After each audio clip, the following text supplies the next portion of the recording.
baru saja aku menyerahkan 530 juta untuk biaya operasi jantung ibu mertuaku, suamiku langsung menyodorkan surat cerai. Tanda tangani.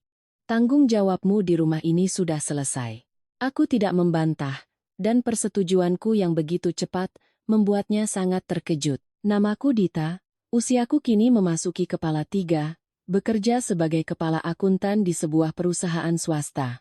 Selama bertahun-tahun menjadi menantu, akulah yang selalu menjadi tulang punggung finansial utama dalam keluarga. Bukan karena aku ingin pamer, tapi karena jika bukan aku yang maju, tidak ada lagi yang bisa diandalkan.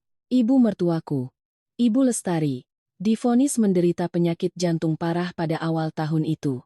Dokter berkata, jika tidak segera dioperasi, risikonya sangat tinggi. Namun, biaya operasinya membuat seluruh keluarga kami gentar. 530 juta. Angka yang sangat besar bagi siapapun. Tapi bagi keluarga suamiku, jumlah itu nyaris mustahil. Saat dokter memberitahukan biayanya, seisi ruangan hening. Brahma, suamiku, adalah yang pertama angkat bicara, tapi kalimatnya membuat sekujur tubuhku dingin. Biar saya pikirkan dulu. Setelah berkata begitu, dia terdiam, tidak bertanya lebih lanjut, dan tidak menawarkan solusi apapun. Saudara-saudaranya yang lain punya 1001 alasan. Ada yang mengaku sedang mencicil pinjaman bank, ada yang berkata masih harus membiayai anak-anak yang masih kecil, ada pula yang hanya menghela napas sambil berkata ekonomi sedang sulit, entah harus cari uang dari mana. Pada akhirnya, semua mata tertuju padaku. Tidak ada yang mengatakannya secara langsung, tapi semua orang diam-diam memahaminya. Menantu perempuanlah yang harus menanggungnya. Aku tidak bereaksi, hanya mengangguk dalam diam. Malam itu, aku duduk sendirian di ruang tamu, memandangi buku tabungan yang telah kukumpulkan selama bertahun-tahun. Itu adalah dana darurat yang kusiapkan untuk diriku sendiri, pegangan jika suatu saat terjadi sesuatu yang tidak diinginkan. Tapi pada akhirnya, aku tetap menariknya. Uangnya tidak cukup. Aku mencari pinjaman tambahan, tanpa memberitahu siapapun, tanpa mengeluh pada suami. Dalam senyap, aku mengumpulkan 530 juta lalu pergi sendiri untuk melunasi biaya rumah sakit. Sehari sebelum dirawat, Ibu Lestari memanggilku. Ia menggenggam tanganku erat-erat. Tangannya kurus, dingin, dan gemetar. Ia menatapku lama, lalu berbisik, Dita, Ibu tahu kamu berkorban banyak. Ibu berutang budi padamu seumur hidup. Aku hanya tersenyum tipis dan menggeleng. Jangan berkata begitu, Bu. Selagi Dita mampu, Dita akan lakukan. Sejujurnya, aku tidak butuh utang budi darinya. Aku hanya berharap, setelah kejadian ini, keluarga ini akan melihatku dengan cara yang sedikit berbeda. Setidaknya suamiku, pria yang kupilih untuk menemaniku seumur hidup, akan mengerti bahwa aku bukanlah orang luar. Hari-hari di rumah sakit, aku hampir tidak punya waktu untuk istirahat. Mulai dari mengurus administrasi, menebus obat, memantau kondisi, hingga merawat ibu setiap makan dan tidur, semua kulakukan sendiri. Ada malam di mana aku tidak tidur sama sekali, hanya bisa memejamkan mata beberapa menit di kursi koridor. Brahma tetap datang, tapi sangat jarang. Setiap kali datang, ia hanya duduk sebentar lalu pamit, Mas ada kerjaan, Mas pergi dulu ya. Suatu hari, dia datang, melihat ibunya sekilas, lalu bertanya padaku, semua aman, kan?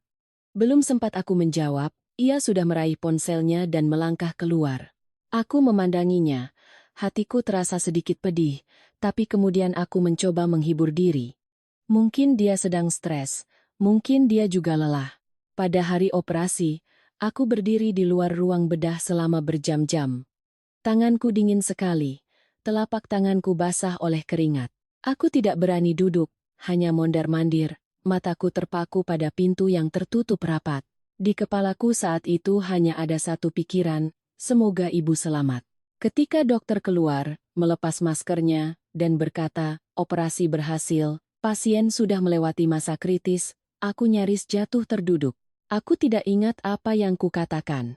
Yang kuingat hanyalah air mata yang terus mengalir, campuran antara lega dan lelah yang luar biasa. Beberapa hari berikutnya, Ibu Lestari perlahan pulih. Aku tetap tinggal untuk merawatnya hingga ia diperbolehkan pulang.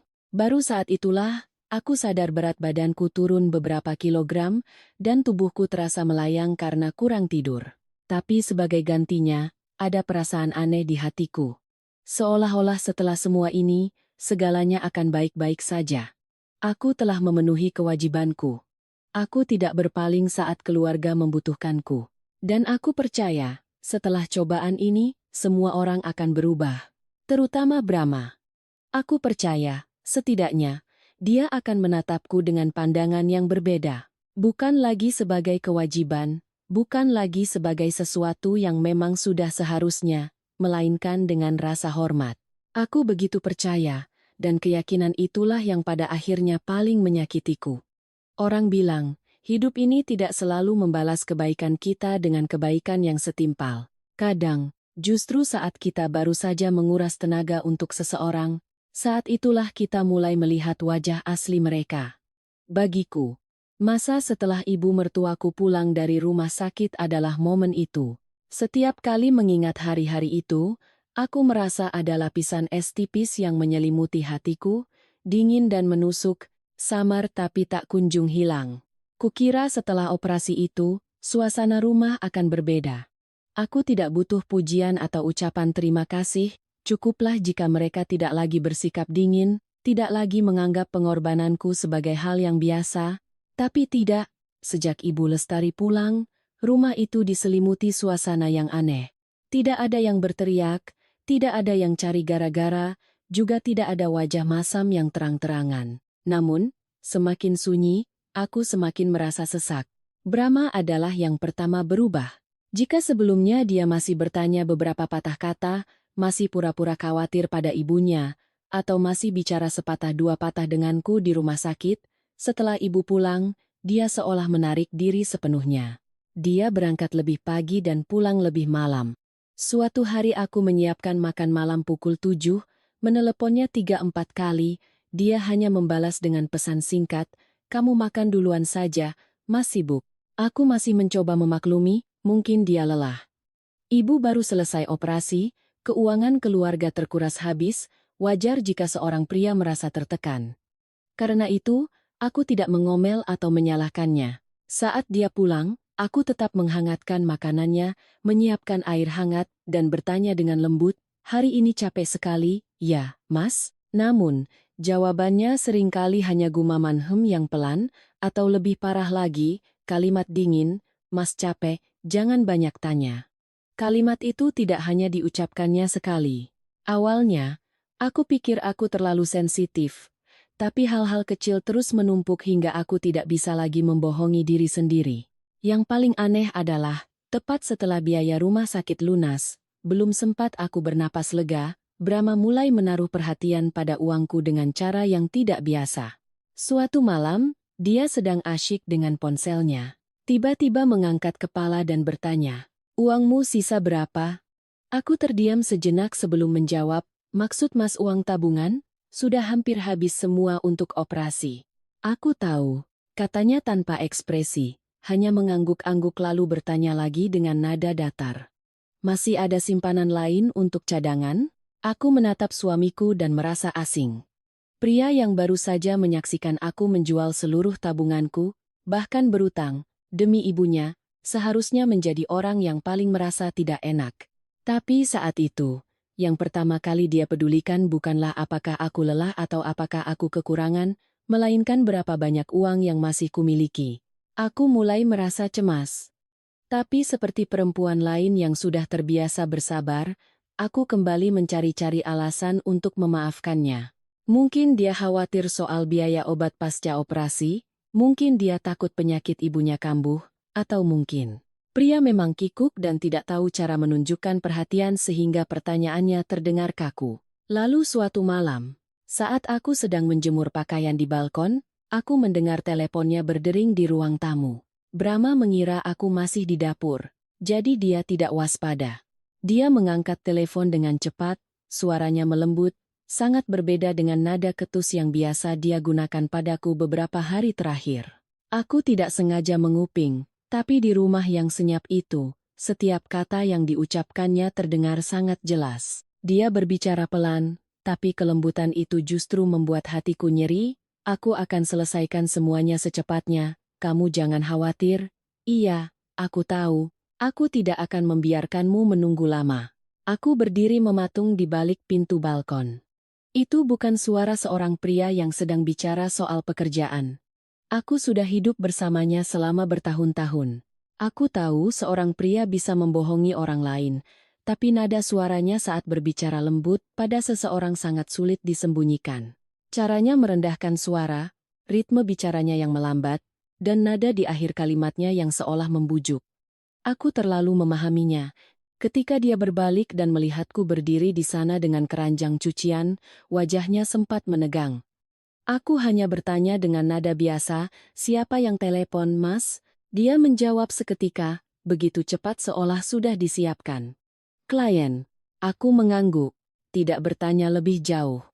Tapi sejak saat itu, retakan pertama muncul di hatiku. Sangat kecil, mungkin orang yang tidak peduli tidak akan menyadarinya. Tapi aku berbeda, aku seorang perempuan. Terkadang, tidak perlu bukti, firasat saja sudah cukup untuk membuat hati gelisah semalaman. Di rumah, orang yang membuatku tak kalah bingung adalah Ibu Lestari. Setelah operasi, kesehatannya masih lemah, jalannya pelan, dan bicaranya pun lebih pelan dari sebelumnya. Tapi yang kuperhatikan adalah sorot matanya saat menatapku. Berkali-kali aku memergokinya menatapku seolah ingin mengatakan sesuatu, tapi kemudian urung.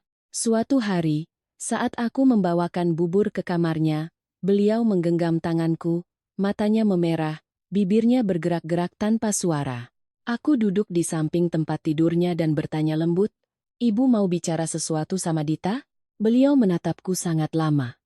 Tatapan itu campuran antara kasihan, rasa bersalah, dan ketakutan akan sesuatu. Akhirnya, beliau hanya menghela napas, melepaskan tanganku, dan berbisik, "Nanti saja."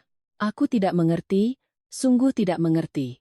Tapi sejak hari itu, hatiku tidak bisa tenang. Brahma bersikap dingin dan aneh, Ibu Lestari jelas menyembunyikan sesuatu. Dan aku seperti berjalan di tengah kabut, tahu ada sesuatu di sekitarku, tapi tidak bisa melihatnya dengan jelas. Seringkali saat berbaring di samping suami, aku mendengar helaan napasnya yang teratur dalam gelap, tapi jarak di antara kami terasa begitu jauh. Terkadang aku ingin bangun dan menanyakannya langsung, tapi aku selalu mengurungkannya. Aku takut aku salah sangka. Aku takut membesar-besarkan masalah yang belum jelas. Dan di atas segalanya, aku masih memelihara sedikit harapan bahwa semua ini hanya karena aku terlalu lelah setelah cobaan kemarin, sehingga aku menjadi lebih curiga. Jadi, aku memilih diam. Aku tidak membuat keributan, tidak menginterogasinya, dan tidak bercerita pada siapapun. Aku hanya mengamati dalam diam.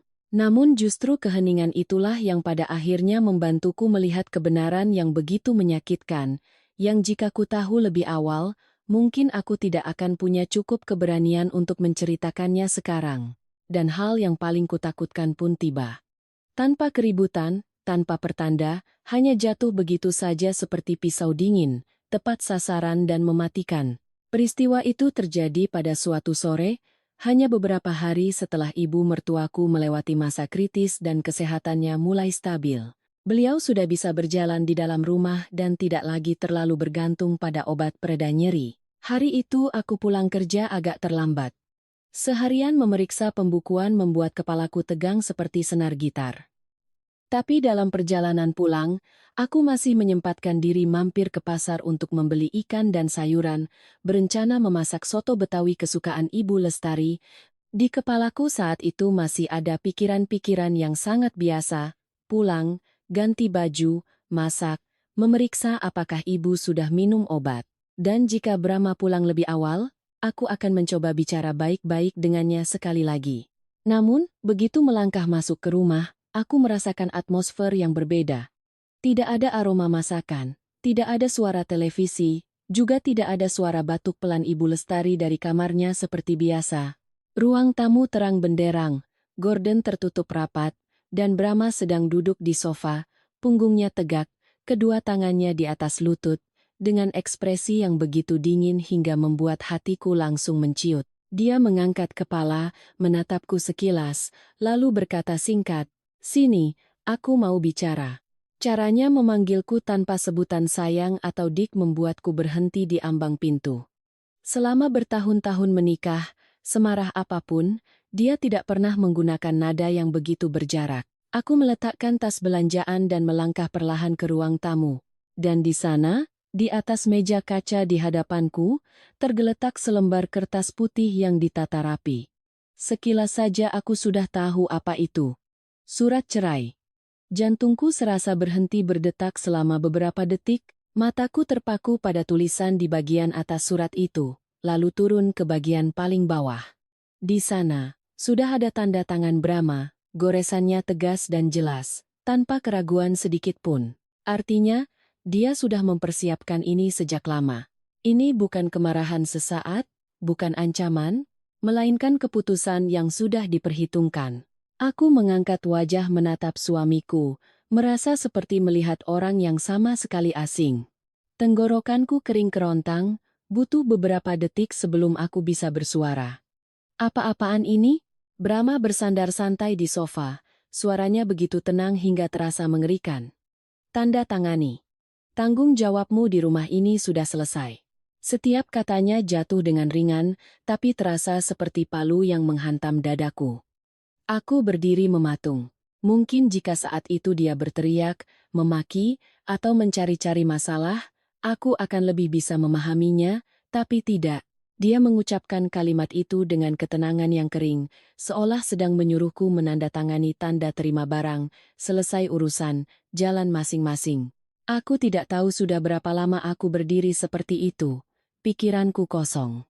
Semua kelelahan selama di rumah sakit, semua uang yang kukorbankan, semua malam tanpa tidur, semua harapan tentang sebuah keluarga setelah badai berlalu, semuanya seolah diremukan oleh tangan tak terlihat dalam sekejap. Aku mendengar suaraku sendiri bertanya dengan sangat pelan. "Kenapa?"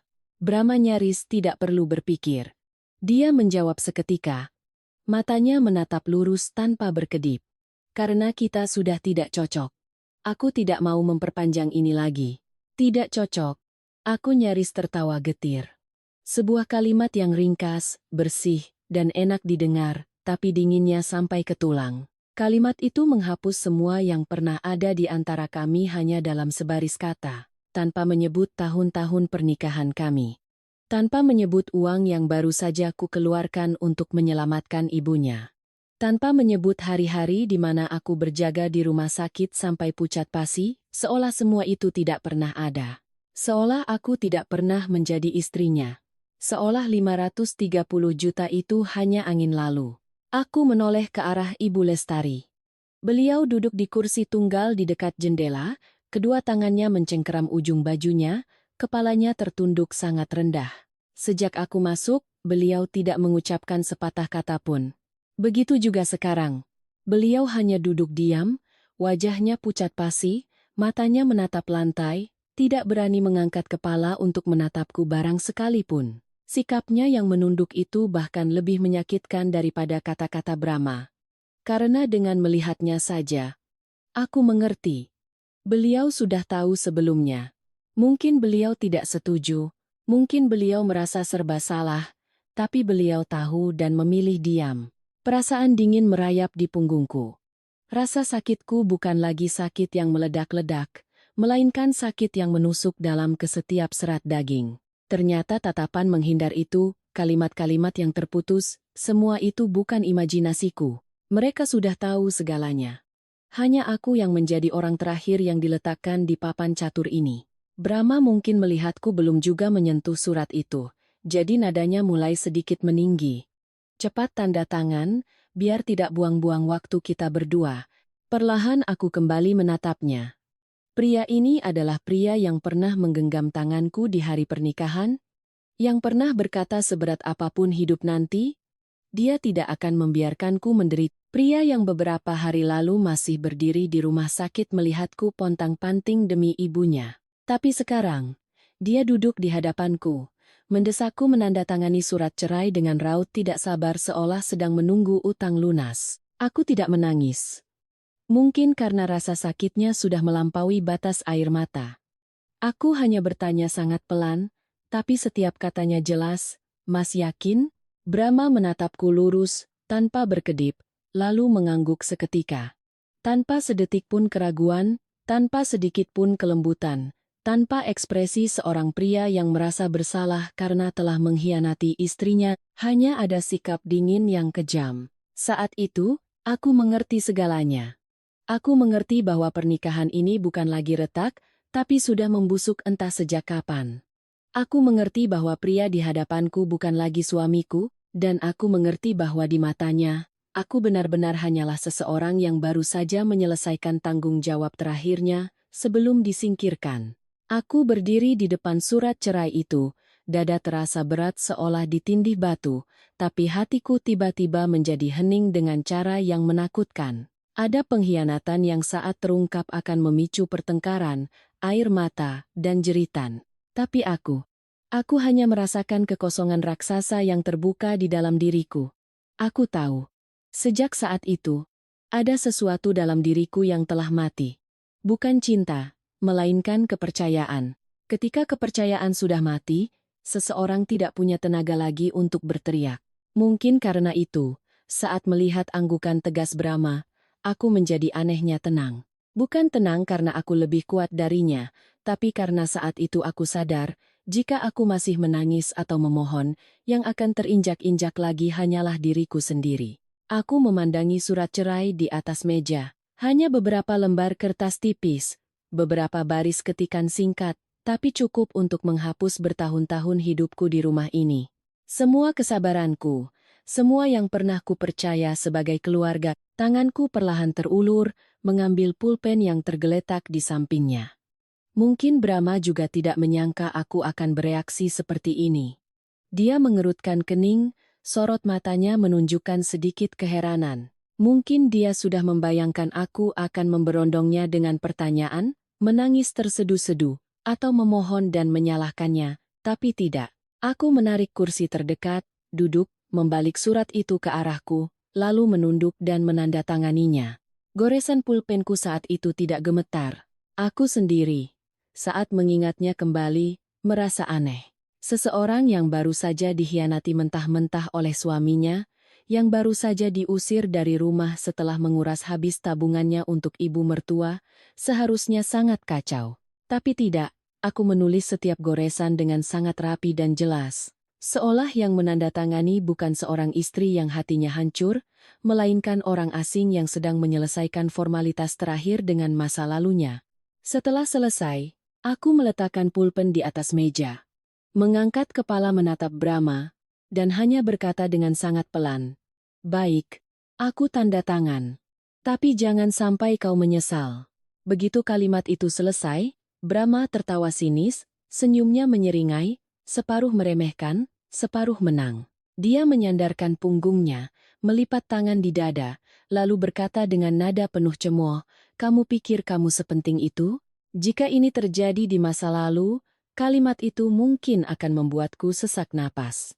Tapi anehnya, saat itu aku hanya merasa dingin. Dingin oleh nada bicaranya, dingin oleh tatapannya, dan dingin oleh kebodohanku sendiri selama bertahun-tahun. Dulu aku mengira pria ini baik hati, kupikir meskipun dia sedikit cuek dan lemah, di lubuk hatinya dia adalah orang yang tahu diri. Ternyata tidak, dia tidak berubah dalam semalam. Hanya saja sekarang dia tidak perlu berpura-pura lagi. Aku tidak membalas cemoohannya. Bukan karena aku kehabisan kata-kata, tapi karena kurasa itu tidak perlu lagi. Ada orang-orang yang pada titik tertentu, kita tidak ingin lagi berdebat dengannya. Karena fakta bahwa kita pernah menaruh kepercayaan padanya sudah merupakan sebuah kekalahan yang terlalu besar. Aku berdiri dan berjalan lurus ke kamar tidur. Kamar itu, selama ini selalu kurawat sedikit demi sedikit. Dari spray yang kupilih, gorden yang kupasang, hingga setiap kemeja Brahma yang kulipat rapi di lemari. Tapi saat melangkah masuk, aku merasa kamar itu begitu asing, seperti kamar orang lain. Aku membuka lemari, mengeluarkan koper kecil, dan diam-diam memasukkan beberapa setel pakaian, barang-barang pribadi, dan dokumen penting. Aku tidak mengambil banyak, juga tidak berniat melihat lagi apa saja di kamar itu yang kubeli, yang benar-benar milikku. Mungkin saat hati seseorang sudah dingin, ia tidak lagi peduli pada hal-hal remeh seperti itu. Selama aku berkemas, tidak ada seorang pun yang masuk. Tidak ada yang menahan, tidak ada yang bertanya, bahkan tidak ada basa-basi. Hanya ada suara resleting koper, suara laci dibuka dan ditutup, bergema kering di rumah yang sebelumnya kusebut sebagai istana. Aku membawa koperku keluar. Brahma masih duduk di posisi yang sama, matanya terpaku pada ponsel seolah kepergianku tidak ada hubungannya dengannya, sikapnya yang acuh tak acuh itulah yang menjadi tikaman terakhir. Itu membuktikan bahwa perceraian ini, pengusiran ini, baginya bukanlah hal yang menyakitkan. Itu hanyalah sebuah langkah yang sudah diperhitungkan. Aku berjalan melewati Ibu Lestari. Baru saat itulah beliau tiba-tiba mengulurkan tangan dan menggenggam pergelangan tanganku. Tangannya kurus dan dingin, gemetar begitu hebat hingga aku bisa merasakannya. Aku berbalik, beliau mengangkat wajah menatapku, matanya merah padam, suaranya parau. Dita, Ibu minta maaf. Hanya 4 kata. Tapi terdengar seolah keluar dari lubuk hatinya yang paling dalam. Mungkin beliau benar-benar merasa bersalah. Mungkin beliau sedih. Mungkin beliau juga tidak berdaya. Tapi aku tidak punya cukup hati lagi untuk menghiburnya. Ada permintaan maaf yang jika datang terlambat, tidak lagi punya kekuatan untuk memperbaiki apapun. Aku hanya menatapnya, tatapan yang tidak lagi menyiratkan celaan, juga tidak lagi sehangat dulu. Aku tidak mengucapkan kata-kata kasar, juga tidak bertanya mengapa beliau diam. Karena aku tahu, jawaban apapun saat itu tidak akan mengubah apapun. Beliau telah memilih diam saat aku paling membutuhkannya. Dan keheningan itu, bagiku, juga sebuah pilihan. Dengan lembut, aku menarik tanganku dari genggamannya. Tidak kasar, tidak kejam, tapi cukup untuk membuatnya mengerti bahwa sejak saat ini, segalanya telah berubah.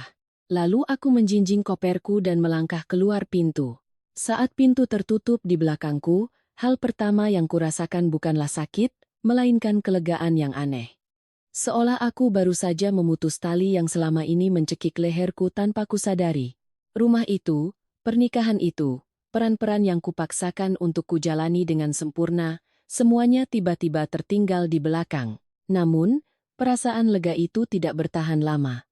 Begitu menuruni anak tangga terakhir, aku sadar bahwa masalah ini tidak sesederhana perpisahan karena sudah tidak ada cinta, tidak ada orang yang baru saja menguras tabungannya untuk ibu mertua lalu langsung dicampakkan dengan dingin dan tergesa-gesa seperti ini jika tidak ada sesuatu yang lain di baliknya. Cara Brahma menatapku, caranya mendesakku, cara Ibu Lestari menunduk sepanjang waktu. Semuanya terlalu aneh. Aku berdiri di luar gerbang, menarik napas dalam-dalam. Angin sore meniup rambutku, terasa dingin, tapi kepalaku justru menjadi jernih. Aku tidak kembali masuk, juga tidak menelepon siapapun untuk berkeluh kesah. Aku hanya berjalan pergi dalam diam, membawa koper kecil dan kekosongan yang sangat besar di hatiku. Sejak saat itu, aku tahu aku tidak boleh bereaksi gegabah. Semakin sakit, aku harus semakin diam. Semakin marah, aku harus semakin jeli melihat. Karena firasatku saat itu mengatakan dengan sangat jelas. Masalah ini belum berakhir, dan apa yang menanti di depan mungkin jauh lebih buruk daripada surat cerai yang baru saja kutandatangani. 3 hari setelah meninggalkan rumah itu, aku pindah ke sebuah apartemen kecil yang kubeli sebelum menikah. Itulah satu-satunya tempat yang benar-benar atas namaku, dan satu-satunya tempat yang bisa kusebut sebagai pijakan saat itu. Apartemen itu hanya seluas 50 meter persegi, tidak mewah, perabotannya sederhana, tapi saat melangkah masuk, aku merasa bisa bernapas jauh lebih lega. Setidaknya di sini tidak ada tatapan dingin Brahma, tidak ada keheningan penuh rasa bersalah dari Ibu Lestari, dan tidak ada perasaan seperti baru saja diperas hingga kering lalu dibuang seperti barang tak berguna. 3 hari itu, aku hampir tidak bertemu siapapun. Aku mengambil cuti sementara, mematikan ponsel, dan hanya menjaga komunikasi dengan beberapa orang penting di kantor. Aku tidak menangis meraung-raung seperti yang orang bayangkan tentang seorang wanita yang baru saja bercerai. Aku hanya merasa kepalaku berat. Seolah ada ratusan kepingan puzzle yang saling berbenturan tapi belum bisa membentuk sebuah gambar. Pada hari ketiga, setelah semalaman nyaris tidak tidur, aku memutuskan untuk mengeluarkan kotak arsip ke tengah meja dan memeriksa kembali semua dokumen yang berkaitan dengan uang 1.530 juta itu. Aku sudah bertahun-tahun menjadi akuntan, terbiasa dengan angka dan terbiasa mencari kejanggalan dalam pembukuan. Hanya saja, selama ini aku selalu menggunakan ketelitian itu untuk pekerjaan. Untuk suamiku dan keluarganya, aku terlalu mudah percaya. Aku membuka satu persatu kwitansi, bukti transfer, dan tangkapan layar transaksi yang kusimpan, yang dulu kupikir akan berguna untuk mencocokkan biaya obat dengan pihak rumah sakit. Semakin kuteliti, aku menemukan satu hal yang sangat aneh. Semua bukti pembayaran menunjukkan namaku sebagai pembayar, tidak ada satu sen pun kontribusi dari keluarga suami. Hal itu sendiri bukanlah hal baru, tapi yang aneh adalah seluruh dana itu diterima dan dicatat dalam beberapa pos pengeluaran yang berbeda-beda. Sekilas terlihat wajar, tapi secara keseluruhan terasa sangat janggal. Aku duduk terdiam lama di depan layar ponsel, lalu membuka riwayat transfer bank yang sebelumnya tidak sempat kuperiksa dengan teliti karena terlalu lelah. Dan saat itulah, sebuah detail yang membuatku menahan napas muncul. Tepat pada hari aku mentransfer penuh 530 juta kepada Brahma untuk biaya rumah sakit, di rekeningnya ada sebuah utang yang dilunasi. Bukan pinjaman bank biasa, melainkan pembayaran dengan kode transaksi yang aneh. Jumlahnya besar, dan waktunya tepat setelah aku mentransfer uang. Aku menatap lekat-lekat baris transaksi itu, jantungku berdebar kencang. Jika 530 juta itu benar-benar untuk operasi Ibu Lestari, mengapa tepat pada hari yang sama Brahma bisa melunasi utang pribadinya? Apakah ini hanya kebetulan? Aku memaksa diriku untuk tenang. Profesiku mengajarkan, semakin rumit, semakin harus diurai satu persatu. Aku tidak berani mengambil kesimpulan. Aku hanya mencatat waktu, jumlah, dan kode transaksinya. Tapi sejak saat itu, sebuah pikiran dingin menyelinap ke kepalaku. Apakah uang yang kuberikan benar-benar digunakan untuk menyelamatkan ibu mertuaku, atau hanya sebagian dari sebuah rencana lain? Belum sempat aku merangkai lebih jauh, teleponku berdering. Nomor dari rumah sakit. Aku menatap layar sejenak sebelum mengangkatnya. Di seberang sana, suara seorang staf administrasi yang sopan. Ia mengatakan bahwa berkas operasi jantung Ibu Lestari perlu dilengkapi kembali karena ada ketidaksesuaian informasi pembayar. Ia berharap aku bisa datang ke rumah sakit hari itu juga jika memungkinkan. Mendengarnya, sekujur tubuhku mendingin. Ketidaksesuaian informasi pembayar. Sebuah kalimat biasa, tapi bagiku saat itu, kalimat itu seperti percikan api yang jatuh ke tumpukan kecurigaan yang sedang membara. Jika semua uang itu dariku, jika semuanya transparan seperti yang Brahma katakan, mengapa ada ketidaksesuaian? Dan mengapa rumah sakit meneleponku, bukan dia? Aku segera berganti pakaian dan mengemudi ke rumah sakit. Sepanjang jalan, tanganku mencengkeram setir begitu erat hingga memutih. Aku mencoba meyakinkan diri bahwa ini mungkin hanya kesalahan administrasi biasa, tapi semakin dekat, firasat burukku semakin kuat. Di loket administrasi, aku menyerahkan KTP dan menyebutkan nama pasien. Petugas itu memeriksa sejenak, lalu menanyakan beberapa data untuk verifikasi.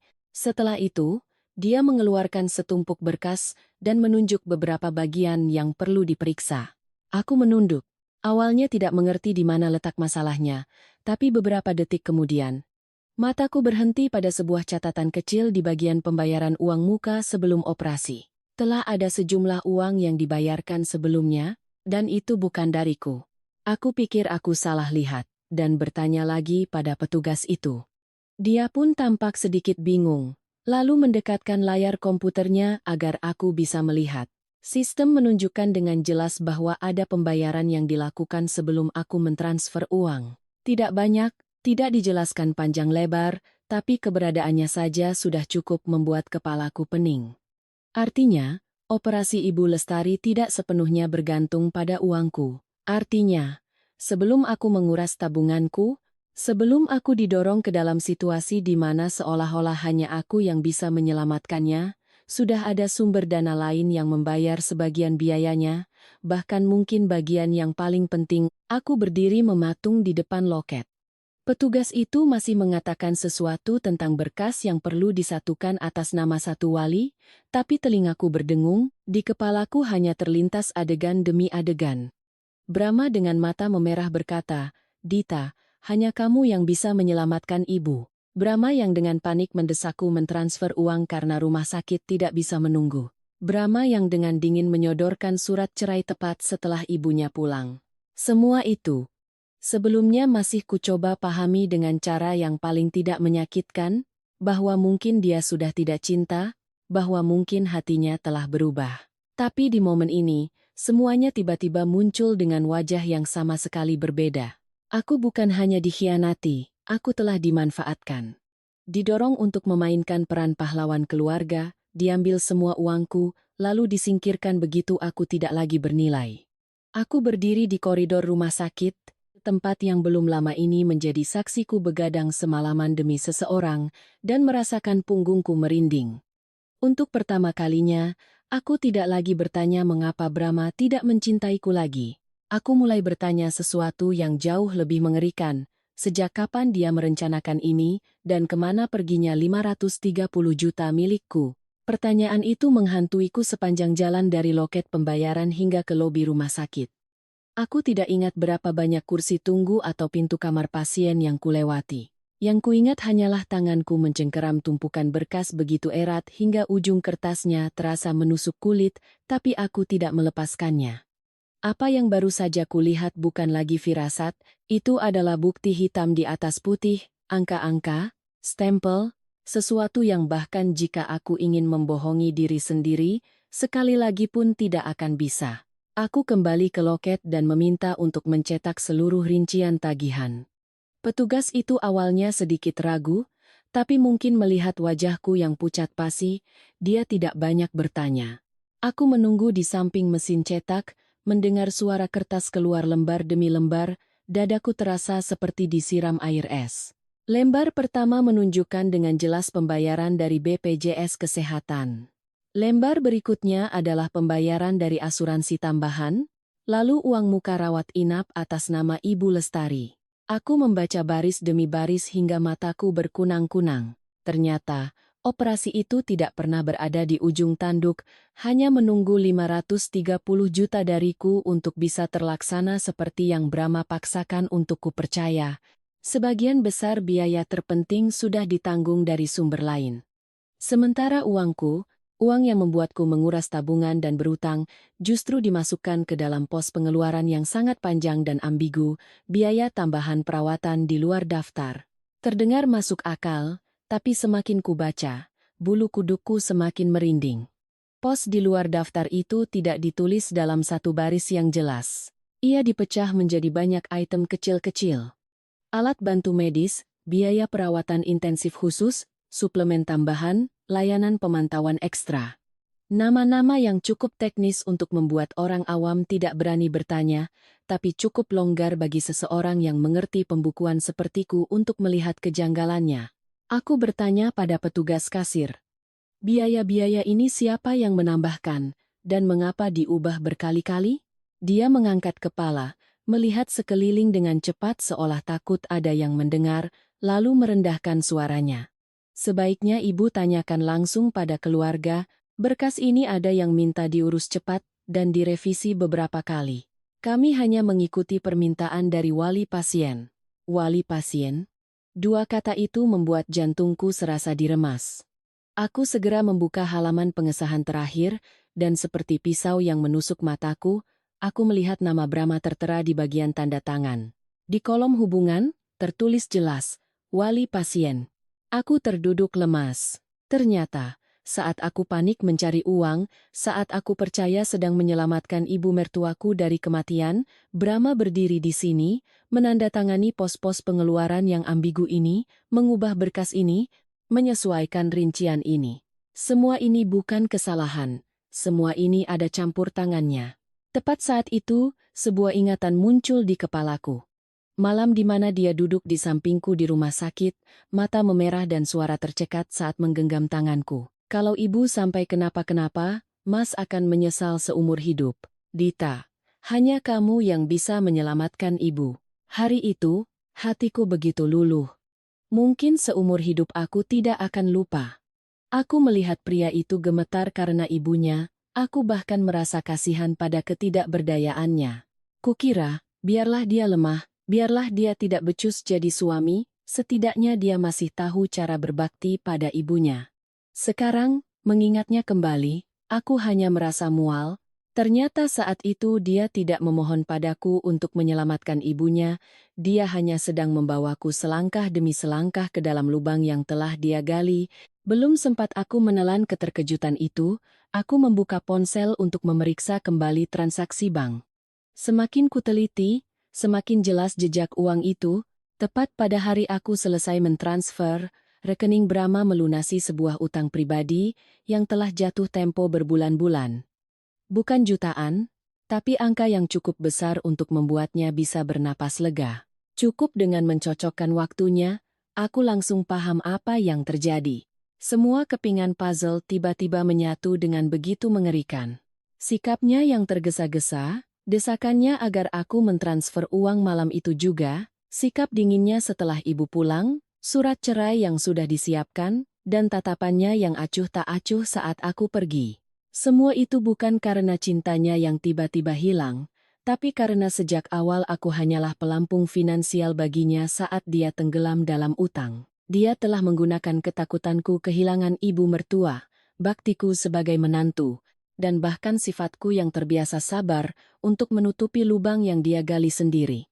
Aku berjalan keluar dari area kasir dengan kaki serasa menginjak kapas, tubuhku melayang, bukan karena lemas, tapi karena amarah dan rasa malu yang meluap begitu kuat. Aku mencengkeram tas berisi berkas hingga kusut, berdiri di tengah koridor yang ramai, dan merasa seperti ditelanjangi. Bukan karena semua orang tahu aku bodoh, tapi karena aku sendiri baru saja mau mengakui betapa bodohnya aku. Aku tidak diceraikan setelah tanggung jawabku selesai. Aku diperas hingga kering, lalu dicampakkan seperti barang bekas pakai. Kalimat itu muncul di kepalaku dengan begitu jelas, hingga aku berhenti di tengah koridor, dadaku sakit seperti diremas. Bertahun-tahun menjadi istri, berkali-kali aku mengingatkan diri untuk tahu diri, untuk mengalah demi kedamaian rumah tangga, untuk hidup agar tidak dicela orang. Akhirnya berakhir seperti ini, baru saja aku melangkah keluar ke teras rumah sakit, ponselku bergetar, layarnya menampilkan nama Ibu Lestari. Aku menatap nama itu selama beberapa detik, hatiku kalut, sebagian diriku ingin langsung menolaknya, karena bagaimanapun, beliau tahu soal perceraian ini dan tetap diam. Tapi sebelum jariku sempat menyentuh layar, panggilannya sudah tersambung, mungkin karena beliau menelepon bertubi-tubi. Suaranya terdengar tercekat dan gemetar. Dita, jangan tutup teleponnya. Ada yang harus ibu bicarakan. Kalau ditunda lagi, ibu takut tidak akan sempat. Aku berdiri terpaku di bawah terik matahari di halaman rumah sakit, merasakan jantungku berdebar kencang. Aku tidak tahu apa yang akan beliau katakan, tapi firasatku mengatakan bahwa panggilan ini akan menguak lapisan kebenaran yang lain, dan mungkin, apa yang baru saja kutemukan di rumah sakit hanyalah permulaan. Aku terdiam sejenak, lalu menjawab, "Ibu mau bicara apa? Silakan." Di seberang sana, Ibu Lestari terengah-engah, suaranya terputus-putus seperti orang yang baru saja berlari. Beliau tidak bicara langsung di telepon, hanya memintaku menemuinya di sebuah warung bubur kecil di dekat taman belakang terminal lama. Beliau berpesan berulang kali, jangan datang ke rumah, jangan balas pesan juga. Langsung ke sana saja. Begitu ibu bisa keluar, ibu akan langsung ke sana. Caranya berbicara membuatku merasa ada sesuatu yang tidak beres. Aku tidak bertanya lebih jauh. Setelah menutup telepon, aku berdiri lama di pinggir jalan. Matahari terasa menyengat, lalu lintas ramai, tapi di kepalaku hanya ada satu pikiran. Jika setelah semua yang baru saja kutemukan, Ibu Lestari masih harus menemuiku diam-diam di luar, Maka apa yang akan beliau katakan pastilah bukan masalah sepele lagi. Aku tiba di warung bubur hampir 20 menit lebih awal. Warung itu kecil dan tua, terletak di bawah pohon rindang, dengan meja dan kursi plastik rendah. Pengunjungnya tidak ramai. Aku memilih tempat duduk paling dalam, menghadap ke pintu. Hatiku kacau, tapi aku berusaha tetap tenang. Tak lama kemudian, aku melihat Ibu Lestari masuk. Baru beberapa hari tidak bertemu, beliau tampak jauh lebih tua. Tubuhnya kurus, bahunya membungkuk, dan langkahnya bahkan lebih lambat daripada saat baru keluar dari rumah sakit. Begitu melihatku, matanya langsung memerah. Aku berdiri, menarik kursi untuknya, dan memesan semangkuk bubur hangat, tapi beliau hanya menggeleng. Kedua tangannya diletakkan di atas meja, gemetar begitu hebat hingga sendok kecil yang tergeletak di sana beradu dengan mangkuk, menimbulkan suara gemerincing. Lalu beliau menangis. Bukan tangisan yang dibuat-buat untuk mencari simpati, bukan juga air mata yang palsu. Beliau menangis seperti seseorang yang sudah menahan beban hingga batasnya. Penuh rasa sakit, takut, dan malu. Aku duduk diam menatapnya, tidak berkata apa-apa. Di hatiku masih ada sisa-sisa dingin dari kejadian kemarin, jadi aku tidak bisa langsung melunak. Cukup lama kemudian, beliau baru memberanikan diri mengangkat kepala, suaranya serak. "Dita, Ibu minta maaf. Ibu tahu sekarang semua sudah terlambat, tapi kalau hari ini Ibu masih diam, Ibu tidak punya muka lagi untuk hidup." Aku menatapnya dan bertanya langsung. "Sejak kapan Ibu tahu?" Ibu Lestari menunduk, kedua jarinya saling meremas. "Ibu tidak tahu semuanya dari awal seperti yang kamu kira. Ibu hanya tahu Brahma bilang kamu yang berinisiatif menanggung semua biayanya. Katanya, kamu ingin berbakti, supaya nanti tidak ada yang bilang kamu menantu yang tidak peduli. Ibu pikir kamu benar-benar ikhlas." Aku terdiam. Ternyata, bahkan dalam hal ini, Brahma telah membangun citra yang baik untuk dirinya. Dia tidak hanya menipuku, tapi juga menggunakan kebaikanku sebagai tameng untuk menipu ibunya sendiri. Aku tersenyum pahit, senyum yang bahkan terasa memuakkan bagi diriku sendiri. Ikhlas? Jadi karena itu Ibu diam saja saat aku dipaksa menandatangani surat cerai? Mendengar pertanyaanku, Ibu Lestari kembali terisak. "Ibu salah, Dita. Ibu benar-benar salah." Tapi saat itu Ibu tidak menyangka dia bisa sejahat itu. Ibu pikir kalian hanya bertengkar biasa, dia hanya sedang emosi sesaat. Ibu tidak tahu dia sudah merencanakan semuanya. Aku tidak menyahut, kubiarkan beliau melanjutkan. Mungkin beliau sadar, jika tidak menceritakan semuanya hari ini, tidak akan ada kesempatan lagi. Beliau bercerita, 2 hari setelah pulang dari rumah sakit, suatu malam beliau bangun untuk ke kamar mandi. Saat melewati ruang tamu, beliau mendengar Brahma sedang berbicara di telepon di balkon. Awalnya beliau tidak peduli, tapi karena suara putranya terdengar sangat aneh, beliau berhenti. Brahma berbicara sangat pelan, tapi nada puasnya tidak bisa disembunyikan. Beliau menatapku, bibirnya gemetar, lalu mengulangi setiap kata seolah takut salah mengingat. Dia bilang, "Sudah beres, dia sudah tanda tangan. Kamu tenang saja, sekarang aku lega sekali." Punggungku terasa dingin.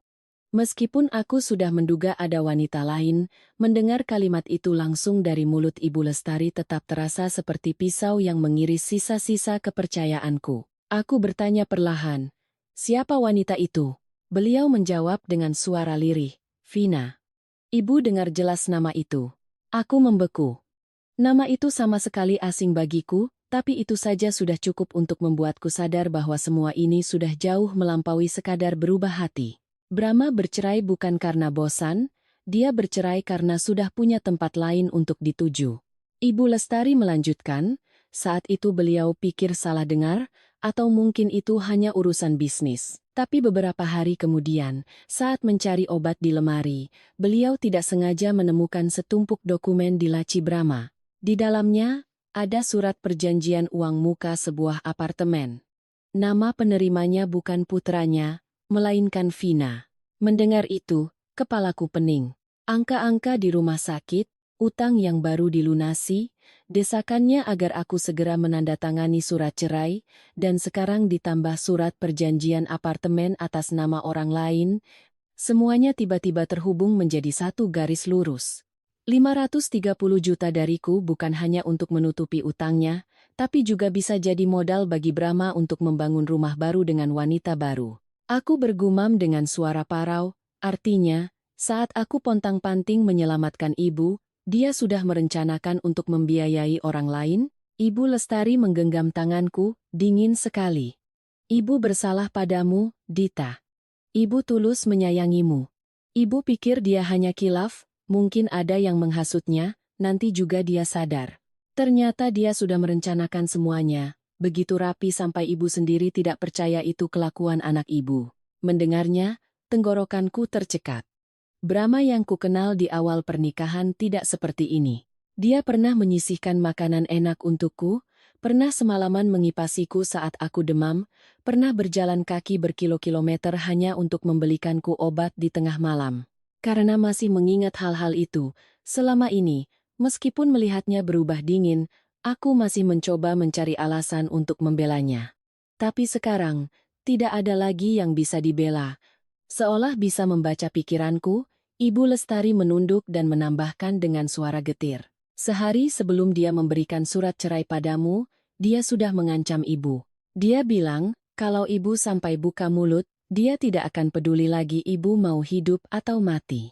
Ibu mendengarnya sampai lemas. Ibu takut, malu, tapi ibu tetap diam. Ibu salah di situ. Aku tidak menyalahkannya saat itu. Bukan karena aku sudah memaafkan, tapi karena mendengar kalimat itu, aku langsung mengerti sejauh mana Brahma telah berubah. Seseorang yang berani menjadikan penyakit ibunya sebagai alat, yang berani menggunakan hidup mati ibunya untuk membungkam mulut, apalagi yang tidak berani dia lakukan pada istrinya. Warung bubur masih riuh, tapi di antara kami berdua, ada keheningan yang pekat. Aku menatap Ibu Lestari lama. Tepat saat aku pikir ceritanya hanya sampai di situ, beliau tiba-tiba merogoh saku jaketnya, lalu menyelipkan sebuah benda kecil ke telapak tanganku. Sebuah flash disk hitam. Aku menatapnya bingung. Beliau melirik cepat ke arah pintu, lalu mendekat dan berbisik, nyaris tanpa suara. Ibu tidak mengerti teknologi, tapi ibu tahu, benda ini bisa menyelamatkanmu, atau membuat Brahma hancur sehancur-hancurnya. Aku menggenggam flash disk itu sepanjang perjalanan pulang, hatiku terasa berat. Benda itu begitu kecil, tapi aku tahu, isinya mungkin bukan lagi sekadar penjelasan atau kecurigaan, isinya bisa jadi paku terakhir yang menutup semua jalan kembali bagi pernikahan ini. Tiba di apartemen, aku tidak langsung menyalakan lampu. Aku duduk diam dalam gelap cukup lama. Tubuhku lelah, tapi pikiranku tegang. Akhirnya, aku melangkah ke meja kerja, menyalakan laptop. Cahaya biru dari layar menerangi ruangan, membuatnya terasa semakin dingin. Aku menarik napas dalam, lalu mencolokkan flash disk itu. Di dalamnya ada beberapa folder tanpa nama yang jelas, beberapa file rekaman suara, beberapa tangkapan layar, dan beberapa video pendek. Melihatnya saja, aku tahu Ibu Lestari tidak berlebihan. Beliau memang tidak paham teknologi, tapi jelas beliau meminta bantuan seseorang untuk menyimpan semuanya secara diam-diam. Mungkin setelah mendengar percakapan telepon itu, beliau juga mulai takut putranya sudah tergelincir terlalu jauh. Aku membuka file pertama. Sebuah rekaman suara pendek. Di latar belakang, terdengar suara kipas angin. Lalu suara seorang wanita. Baru beberapa kata. Aku sudah bisa menebak itu Vina. Nada bicaranya yang sinis dan manja. Dia tertawa mengejek. Kalau kamu terus-terusan lembek begini, kapan bisa lepas dari dia? Perempuan yang pintar cari uang biasanya susah dilepaskan. Aku terpaku di depan layar. Aku tidak tahu apa lagi yang kuharapkan. Mungkin di lubuk hatiku, meskipun sudah mendengar cerita Ibu Lestari dan melihat bukti di rumah sakit, aku masih berharap ini hanya masalah uang, bahwa Brahma hanya terbujuk. Tapi tidak. Kalimat itu menghancurkan sisa-sisa penghiburanku. Belum sempat aku pulih, suara Brahma menyusul, begitu tenang hingga mengerikan. Biar saja dia kuras dulu uangnya. Setelah ibu operasi dan utangku beres, Buat apa lagi mempertahankan dia? Tanganku gemetar hebat. Aku harus menghentikan rekaman itu karena tidak sanggup lagi mendengarnya. Ruangan sunyi senyap, hanya detak jantungku yang terdengar. Aku menatap layar laptop, pandanganku mengabur. Ternyata surat cerai itu bukan karena emosi sesaat, bukan sekadar karena cinta yang hilang. Itu adalah langkah terakhir dari sebuah rencana yang telah mereka susun sejak lama. Jauh sebelum Ibu Lestari naik ke meja operasi, jauh sebelum aku semalaman berjaga di koridor, jauh sebelum aku menjual tabunganku dan berutang untuk mengumpulkan 530 juta. Aku terdiam lama sebelum berani membuka file berikutnya. Kali ini sebuah video pendek, direkam dari sudut atas lemari, mengarah ke ruang tamu. Wajahnya tidak terlihat jelas, tapi suaranya tidak mungkin salah. Vina bertanya dengan nada waspada. Kalau nanti dia bikin ribut, bagaimana? Lalu terdengar Brahma tertawa sinis. Tawa yang sama yang pernah kudengar saat dia meremehkan orang lain, tapi tak pernah kusangka akan ditujukan untukku. Dia itu hidup demi gengsi dan sayang sekali sama ibuku. Nanti kalau dicampakkan, paling dia cuma bisa menelan air matanya sendiri dan pergi. Mendengarnya, kedua tanganku terasa dingin, ternyata dia begitu memahamiku. Dia tahu aku akan diam. Tahu aku tidak akan membuat keributan. Tahu aku hidup dalam aturan sehingga sesakit apapun, aku tidak akan berani menangis di jalanan atau melabrak orang. Dia tahu segalanya, dan karena tahu, dia berani menusuk tepat di titik terlemahku, lalu menunggu aku jatuh. Aku membuka folder foto. Isinya tangkapan layar pesan, bukti transfer, lalu mataku berhenti pada sebuah bukti transfer. Tanggalnya sama dengan hari aku membayar biaya rumah sakit. Jumlahnya sangat besar. Penerimanya, Vina. Keterangannya singkat, uang muka apartemen. Sisanya aku urus nanti, aku terpaku. 530 juta milikku. Uang yang dengan susah payah kukumpulkan untuk menyelamatkan ibu mertuaku. Uang yang membuatku keluar dari pernikahan ini nyaris tanpa apa-apa. Uang itu tidak hanya digunakan Brahma untuk membayar utang, dia juga menggunakannya untuk membeli apartemen bagi selingkuhannya. Sebuah rumah baru, sebuah sarang baru, dibangun di atas keringat, air mata, kebaikan, dan kebodohanku. Aku tidak bisa menangis lagi. Rasa sakit yang sudah melampaui batasnya tidak akan menjadi air mata. Ia mengeras, berat, seperti batu di dalam dada. Aku duduk menatap layar, tanganku kaku di atas mouse. Aku bertanya pada diri sendiri, selama ini, di mata Brahma, aku ini apa? Istri, teman hidupnya di masa-masa sulit, atau sudah lama aku hanya menjadi mesin pencetak uang berjalan? Seorang wanita yang semakin sabar, semakin mudah diperas? Seolah menjawab pertanyaanku, file rekaman terakhir muncul di layar. Aku memutarnya. Kali ini tidak ada suara wanita, hanya suara Brahma yang sangat jelas, lambat, dan begitu jahat hingga setiap katanya seperti meneteskan asam ke telingaku. Perempuan seperti Dita itu cocoknya jadi sapi perah. Kalau sudah habis nilainya, ya ganti saja dengan yang lebih muda, yang tidak bikin pusing. Aku sontak berdiri, kursi di belakangku terdorong dan jatuh dengan bunyi keras, tapi aku nyaris tidak mendengarnya. Telingaku berdengung, wajahku memanas, seluruh tubuhku gemetar, bukan lagi karena lemah, tapi karena amarah yang akhirnya meledak. Semua rasa sakit, malu, dan getir sejak menerima surat cerai itu, semuanya tersulut oleh kalimat terakhir itu. Ternyata begitu. Bukan aku yang tidak cukup baik, bukan aku yang salah, bukan pernikahan ini yang berakhir dengan sendirinya.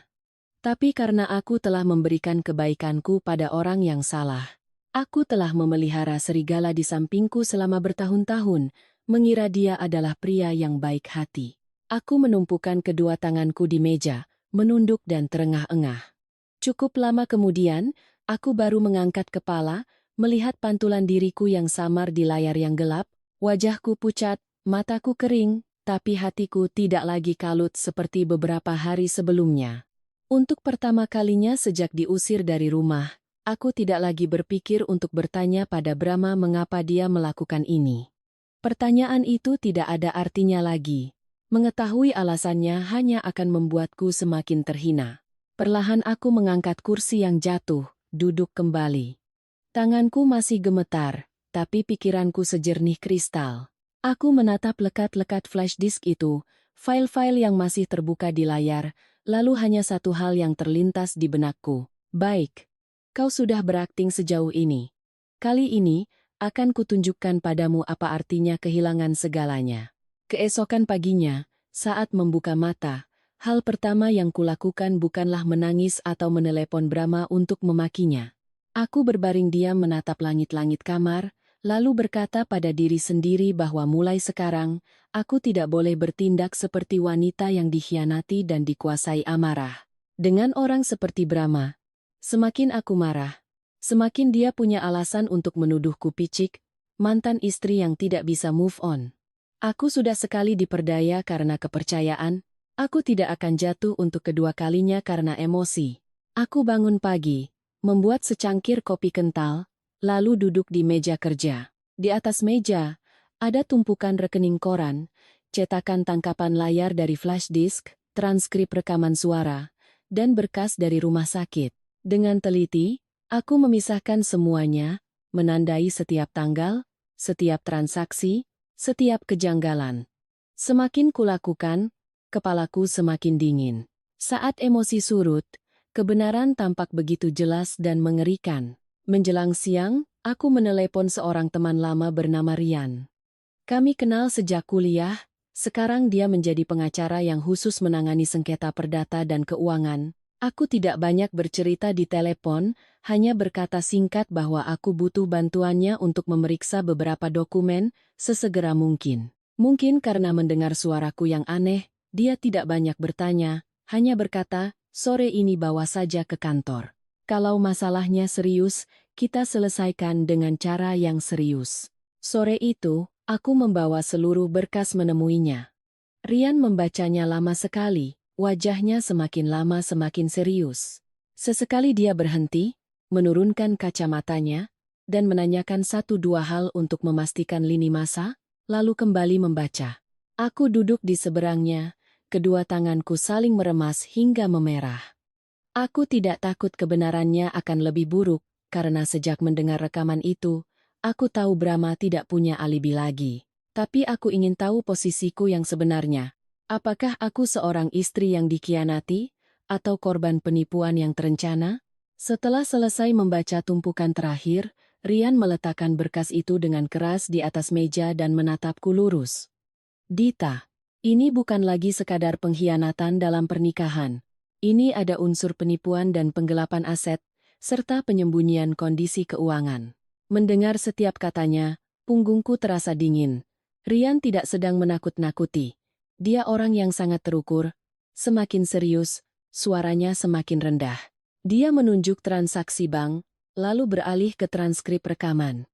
"Lihat ini. Kalau hanya selingkuh, paling banter perceraian yang buruk. Tapi di sini, kamu punya bukti dia tahu persis sumber dana ini, tahu tujuanmu mentransfer, lalu menggunakannya untuk hal lain. Belum lagi ada indikasi dia menciptakan situasi darurat untuk memaksamu mengeluarkan uang." Aku duduk diam, jantungku berdetak pelan. Mungkin karena saat ini aku tidak lagi terkejut, hanya merasa terhina. Terhina karena pernah mempercayai orang seperti itu sampai-sampai, aku tidak pernah membaca dengan teliti apapun yang dia sodorkan. Seolah bisa menebak pikiranku, Rian bertanya, "Dulu, kamu pernah menandatangani surat apapun untuknya yang berkaitan dengan keuangan?" Pertanyaan itu membuatku tersentak. Aku teringat, memang pernah beberapa kali. Saat Brahma bilang sedang sibuk, katanya ini hanya surat kuasa pembayaran, surat persetujuan wali, surat terkait pinjaman untuk modal kerja. Aku pernah menandatanganinya sambil memasak, sambil bersiap ke kantor, bahkan pernah menandatanganinya dengan terburu-buru di meja tamu karena dia mendesak, "Cepat, Dik, Mas sudah telat." Saat itu aku tidak membacanya, aku percaya padanya. Mendengar itu, Rian mengerutkan kening. Kalau tidak segera kita periksa, bisa jadi dia juga berencana melimpahkan utang-utangnya padamu. Kedua tanganku terasa dingin sekali. Sejak saat itu, kami mulai memeriksa semuanya dengan lebih teliti. Rian meminta timnya membantu memeriksa transaksi-transaksi yang terkait dengan Brahma, sejauh yang diizinkan hukum. Semakin digali, semakin banyak borok yang terungkap. Bukan hanya utang yang kulihat sebelumnya, tapi juga pinjaman dari rentenir, utang kartu kredit, cicilan fiktif, dan transaksi bolak-balik ke rekening asing. Waktunya cocok sekali dengan saat Brahma mulai mengenal Vina. Lapisan demi lapisan, citra suami biasa yang tertekan oleh pekerjaan terkupas habis. Brahma bercerai bukan karena sudah tidak cinta, dia bercerai untuk memotongku dari bom waktu utang yang sudah mulai panas. Dia butuh uangku untuk menambal bagian yang terbakar, lalu menyingkirkanku secepat mungkin sebelum semuanya meledak dan mengenai wajahnya. Tepatnya, aku tidak dibuang karena sudah tidak berguna, aku disingkirkan agar dia bisa lepas dari risiko. Mendengar itu, aku duduk terdiam lama. Rian tidak mendesak. Dia hanya menyalakan sebatang rokok dan menatapku dengan sorot mata orang yang sudah terlalu sering melihat pengkhianatan kotor dalam hidup. Setelah beberapa saat, dia berkata lugas, "Dita, kalau kamu mau keadilan, kamu harus serang titik lemahnya. Jangan serang dengan air mata, serang dengan bukti." Kalimat itu seperti menyiramkan sember air es ke kepalaku. Aku mengangguk. Mulai hari itu, aku melakukan semuanya satu persatu. Aku mengganti nomor ponsel utamaku, hanya menyisakan satu ponsel lama untuk memantau panggilan jika perlu. Aku memblokir semua rekening bersama yang masih terkait denganku. Aku mengirim surat resmi ke bank, meminta peninjauan dan pemblokiran sementara semua transaksi yang menggunakan tanda tanganku tanpa kehadiranku. Aku juga berbicara dengan HRD di kantorku, memisahkan sepenuhnya semua kontak keuangan dengan Brahma. Untuk pertama kalinya setelah bertahun-tahun, aku merasa melakukan semua ini bukan untuk mempertahankan keluarga, tapi untuk menyelamatkan diriku sendiri dari puing-puing yang diam-diam telah disiapkan suamiku. Tidak berhenti di situ, aku meminta seorang kenalan untuk memeriksa status apartemen yang akan dibeli Brahma dan Vina. Awalnya aku hanya ingin tahu sudah sejauh mana prosesnya, tapi informasi yang kudapat membuatku termenung semalaman. Uang muka apartemen itu bukan hanya dari uangku, tapi juga dari pinjaman berbunga tinggi dari luar, bukan pinjaman bank, melainkan dari kelompok rentenir. Sesuatu yang jika orang biasa tersangkut sekali saja, hidupnya akan seperti di neraka. Aku meletakkan ponsel, menatap tumpukan dokumen di meja. Di luar jendela, langit sudah gelap. Apartemen kecilku sunyi senyap. Tidak ada yang tahu apa yang ada di pikiranku saat itu. Sejujurnya, aku sendiri tidak bisa lagi menamai perasaanku. Bukan sakit, juga bukan puas. Hanya perasaan dingin yang sangat dalam. Aku menghela napas panjang, menatap lekat-lekat setiap lembar kertas di hadapanku. Brahma pikir dia sudah berhasil menyingkirkanku dari permainannya.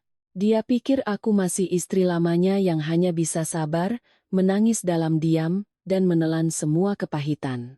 Tapi dia tidak tahu. Mulai saat ini, segalanya telah berubah. Mulai saat ini, akulah yang memegang pisau. Kukira setelah aku mulai mengunci semua akses, Brahma akan tetap mempertahankan sikap dinginnya untuk beberapa waktu. Tapi tidak. Baru sehari setelah aku dan Rian menyelesaikan sebagian besar dokumen, ponsel lamaku terus berdering. Semuanya dari Brahma.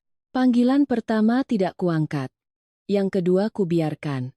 Yang ketiga, aku menatap nama itu sejenak, lalu mengangkatnya. Bukan karena aku masih ingin bicara, tapi karena aku ingin tahu, sampai sejauh ini, drama apa lagi yang akan dimainkan oleh orang yang pernah melemparkan surat cerai ke wajahku.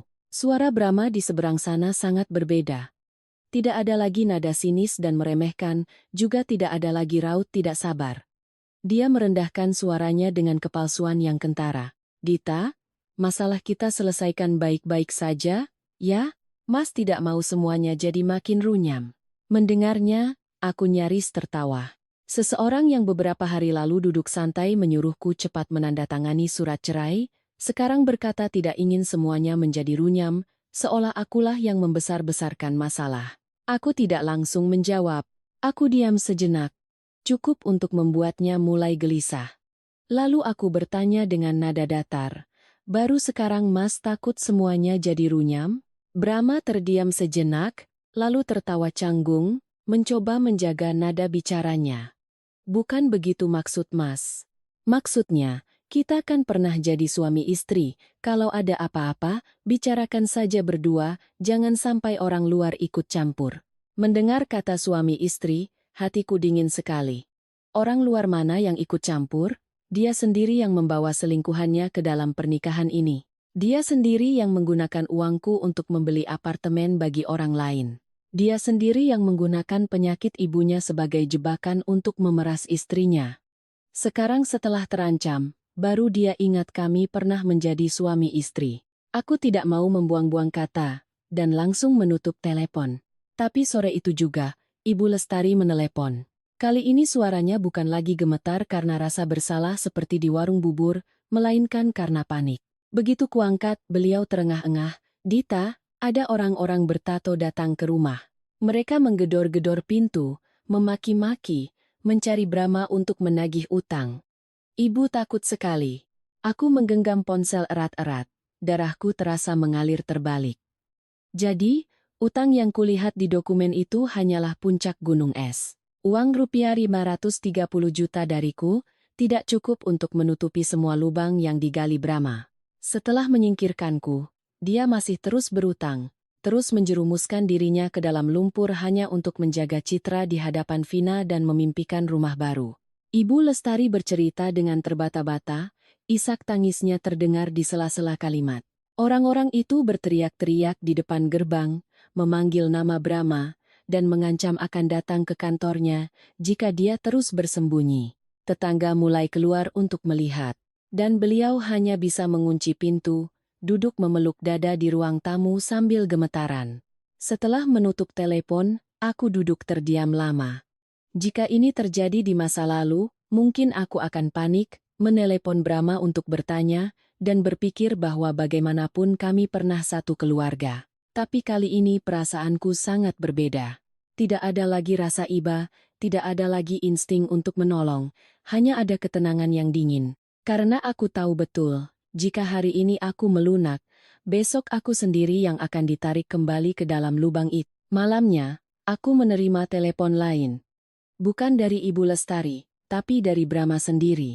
Kali ini dia tidak berbelit-belit, suaranya lebih keras, lebih lelah, dan menunjukkan kepanikan seseorang yang sudah terpojok. Aku tidak mendengarkan semuanya, tapi dari beberapa kalimat yang terputus-putus, aku paham bahwa Vina sudah mulai membuat ulah. Dia tidak bersimpati atau menghibur seperti selingkuhan yang manis saat prianya masih punya uang. Sebaliknya, dia menekan Brahma lebih keras dari sebelumnya. Aku nyaris bisa membayangkan suara melengkingnya dari cerita Brahma yang tergesa-gesa. Dia tidak mau tinggal di kos lagi. Dia bilang aku sudah janji memberinya kehidupan yang layak. Dia bilang tidak mau selamanya bersama pria yang hanya bisa berjanji. Aku mendengarkannya, dan hanya merasa lucu. Itulah wanita yang Brahma anggap layak untuk mengkhianati istri, menguras uangku, dan berutang sana-sini demi mempertahankannya. Saat utang sudah di depan mata, yang pertama kali dia pedulikan bukanlah apakah Brahma punya jalan keluar, tapi kapan dia bisa pindah ke apartemen baru. Terjepit dari dua sisi, Brahma mulai panik.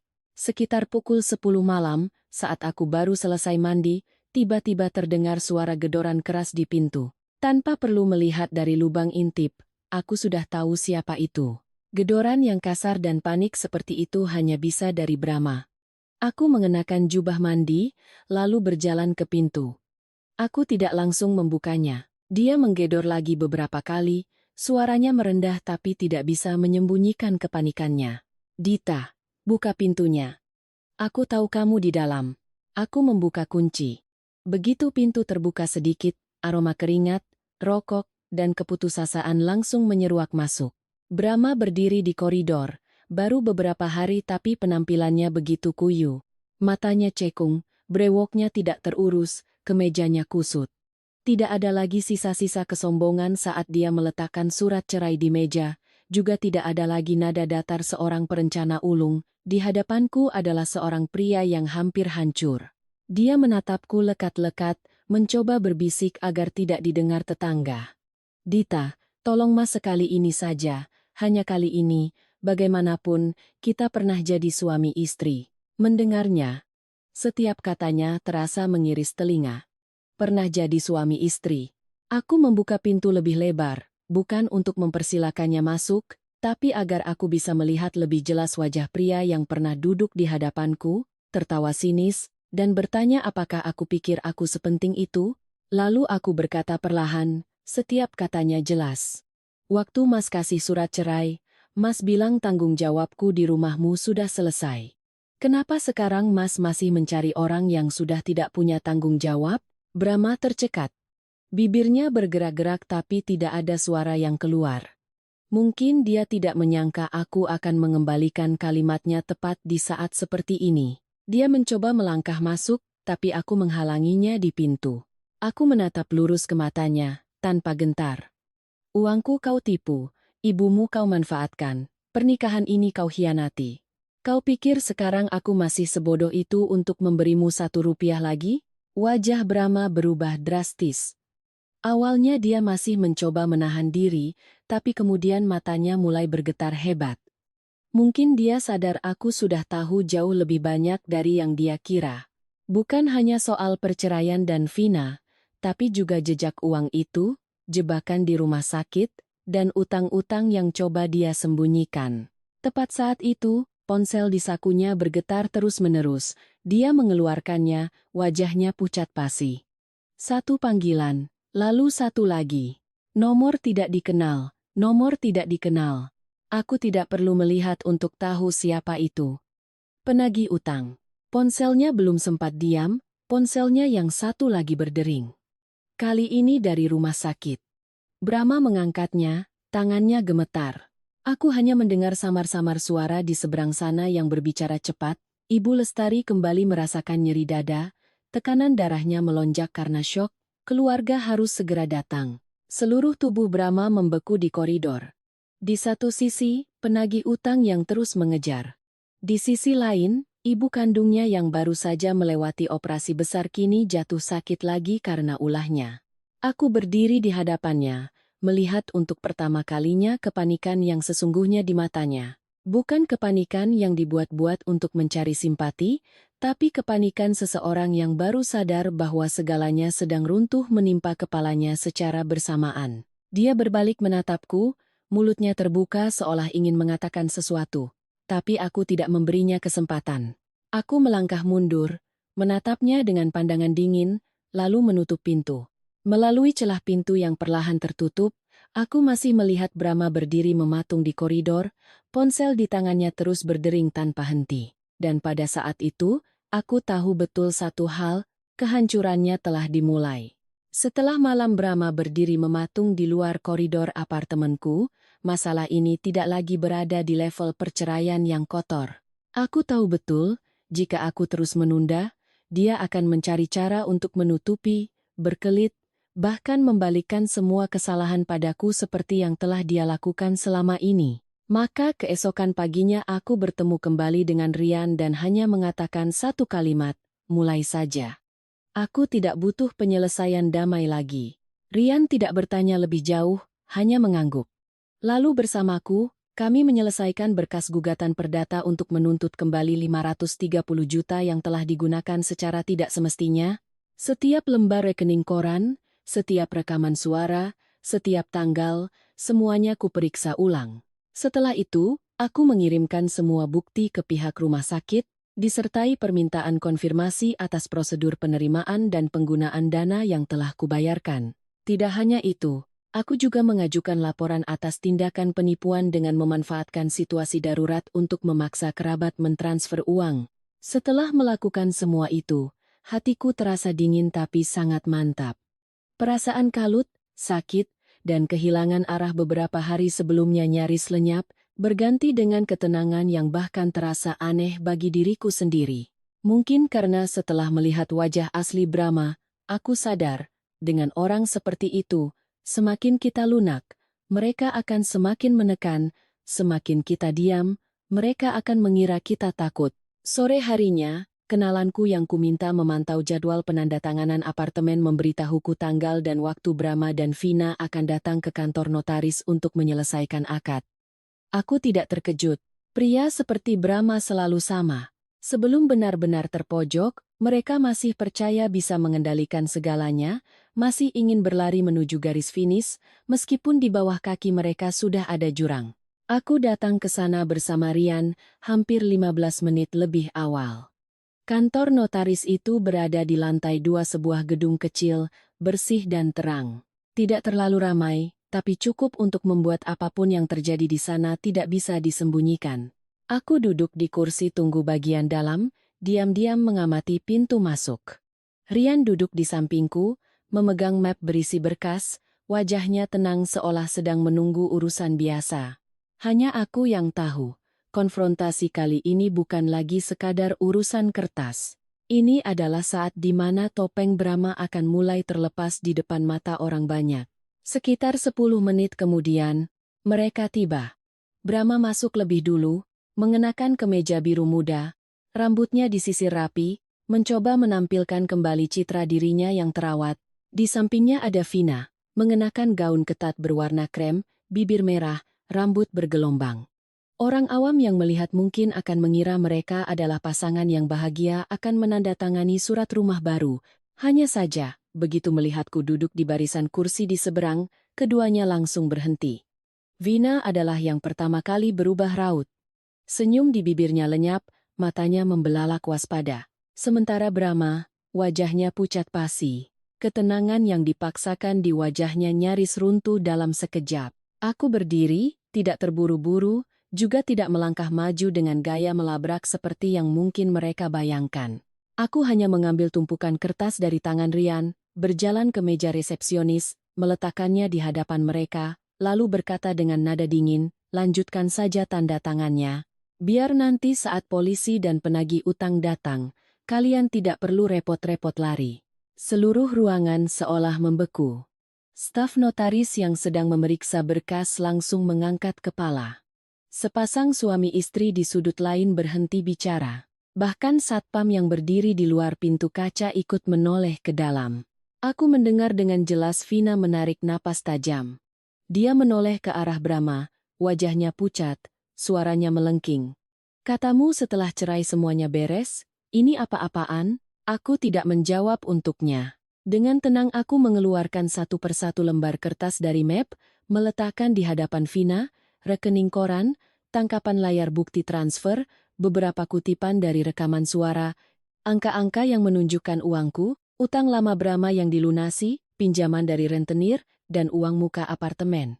Semuanya tergeletak di sana, lebih dingin daripada makian apapun. Aku menatap lurus ke arah Vina, berkata perlahan, Anda pikir Anda akan masuk ke rumah impian? Tidak. Anda sedang masuk ke dalam sarang utang yang dibangun oleh pria ini. Wajah Vina menegang. Dia mengambil selembar kertas, bibirnya terkatup rapat, tapi tangannya mulai gemetar. Melihat itu, Brahma panik. Dia maju untuk merebut berkas dari tangan Vina, tapi Rian lebih cepat, menahan tangannya dengan sigap. Brahma menggeram, menoleh padaku, suaranya rendah, separuh mengancam, separuh memohon. Dita, jangan keterlaluan. Masalah pribadi kita selesaikan di rumah. Aku tertawa sinis. Tawa yang bahkan terasa dingin bagi diriku sendiri. Masalah pribadi? Waktu kau menipu uangku, waktu kau menggunakan penyakit ibumu untuk bersandiwara, kenapa kau tidak ingat itu masalah pribadi? Brahma terpaku. Mungkin ini pertama kalinya dia melihatku tidak lagi menangis, tidak lagi bertanya kenapa, tidak lagi menjaga harga dirinya. Aku melihat dengan jelas sorot matanya yang goyah, bibirnya bergerak-gerak ingin mengatakan sesuatu untuk menyelamatkan situasi, tapi sebelum sempat, dari luar terdengar suara langkah sepatu yang keras. Dua pria bertato dengan penampilan sangar melangkah masuk. Tanpa perlu diperkenalkan, aku tahu siapa mereka. Mata Brahma langsung gelap, seluruh tubuhnya kaku seperti dipaku ke lantai. Salah satu dari mereka menunjuk lurus ke wajahnya, suaranya menggelegar di seluruh ruangan. Sudah cukup sembunyinya? Hari ini kalau tidak bayar, jangan salahkan kami kalau kami buka semua borokmu di depan umum. Aku tidak berkata apa-apa lagi. Aku hanya berdiri di sana, menatap Brahma. Untuk pertama kalinya di tempat umum, dia benar-benar ditelanjangi. Tidak ada lagi rumah untuk bersembunyi, tidak ada lagi peran suami baik-baik untuk berlindung, tidak ada lagi jalan untuk mengelak. Dan aku tahu, Sejak saat itu, permainan telah benar-benar berbalik. Saat kedua penagih utang itu masuk ke kantor notaris, aku melihat dengan jelas wajah Brahma berubah dari pucat menjadi kelabu. Citra tenang yang coba ia pertahankan sejak awal seketika runtuh. Sementara Vina, yang awalnya hanya tegang karena kehadiranku, kini wajahnya ikut berubah drastis saat mendengar teriakan pria bertato itu. Dia berbalik cepat ke arah Brahma, matanya melotot, suaranya melengking tanpa sisa-sisa kemanisan. Kamu menipu aku juga? Uang apartemen ini dari pinjaman rentenir. Brahma langsung menarik tangannya, panik seperti orang yang baru saja kehilangan lapisan kulit terakhirnya. Bukan begitu, sayang. Aku bisa urus, ini hanya sementara. Jangan dengarkan dia, jangan dengarkan mereka. Tidak separah itu. Tapi Vina bukan lagi wanita penurut yang bersandar di sisinya seperti saat baru tiba. Dia menyentakkan tangannya dengan kasar, lalu melemparkan tas yang dipegangnya ke dada Brahma. Tas itu menghantam bahunya dan jatuh ke lantai. Suaranya pecah karena marah. Aku ikut kamu karena aku pikir kamu masih punya nilai, bukan untuk mengikuti pria yang dikejar utang seperti anjing. Seluruh ruangan menahan napas. Kalimat itu bukan hanya tamparan bagi Brahma, tapi juga tamparan bagi ilusi yang telah ia bangun selama ini. Aku berdiri hanya beberapa langkah darinya, melihat pria yang pernah duduk di hadapanku, tertawa sinis dan berkata agar aku tidak menganggap diriku penting. Kini harga dirinya dirobek-robek oleh selingkuhannya sendiri di tempat umum. Anehnya, aku tidak lagi merasa sakit, hanya getir. Ternyata, hal yang ia pertaruhkan dengan mengorbankan istri, ibu, dan kehormatannya, pada akhirnya justru menjadi pihak yang mendorongnya jatuh lebih cepat. Salah satu penagih utang itu tertawa mengeyek, lalu mengeluarkan setumpuk kertas dari sakunya. Dia membantingnya ke meja kaca. Masih mau mengelak? Ini surat utangmu, ini tanda tanganmu. Lalu ia mengeluarkan selembar fotokopian lagi, mengibaskannya di hadapan semua orang. Dan ini, tujuan pinjaman yang kau tulis sendiri, investasi beli rumah untuk calon istri. Kata calon istri membuat orang-orang di ruangan itu mulai berbisik. Staf notaris wajahnya kaku. Pasangan di kursi tunggu saling berbisik. Bahkan satpam melangkah masuk, menatap Brahma dari atas ke bawah, seolah melihat sesuatu yang menjijikkan. Vina merebut kertas fotokopian itu. Belum selesai membaca, dia sudah naik pitam. Dia menoleh tajam ke arah Brahma, suaranya melengking. Kamu gila. Aku tidak pernah setuju menikah denganmu. Aku hanya minta dicarikan tempat tinggal yang layak. Brahma terpaku seperti dipukul benda tumpul. Vina, kamu bicara apa? Vina tersenyum sinis, senyum yang meremehkan sekaligus melepaskan semua tanggung jawab. Aku bicara apa, kamu dengar sendiri. Aku tidak pernah menyuruhmu pinjam uang ke rentenir untuk beli rumah, apalagi bilang mau jadi istrimu, itu hanya imajinasimu saja. Aku melihat wajah Brahma saat itu, nyaris tidak bisa mengenalinya lagi. Malu, kaget, marah, tapi masih mencoba berpegang pada sisa-sisa ilusi terakhirnya. Mungkin sampai detik itu, dia masih percaya sedang membangun istana baru, bahwa Vina akan membelanya. Tapi tidak. Di mata wanita itu, dia tidak pernah menjadi pria untuk seumur hidup, hanya dompet berjalan, batu loncatan, seseorang yang bisa diperas semaksimal mungkin. Suasana belum sempat tenang, ponsel Vina berdering.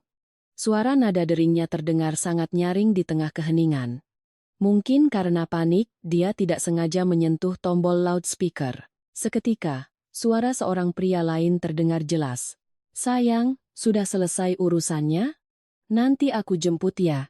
Kita lihat interior apartemennya. Hanya satu kalimat, tapi rasanya seperti seember air es yang disiramkan ke wajah Brahma. Aku melihatnya menoleh ke arah Vina, matanya terbelalak, wajahnya pucat pasi. Vina juga terkejut, buru-buru mematikan teleponnya. Tapi sudah terlambat. Semua orang sudah mendengarnya. Kedua penagih utang itu saling pandang lalu tertawa terbahak-bahak.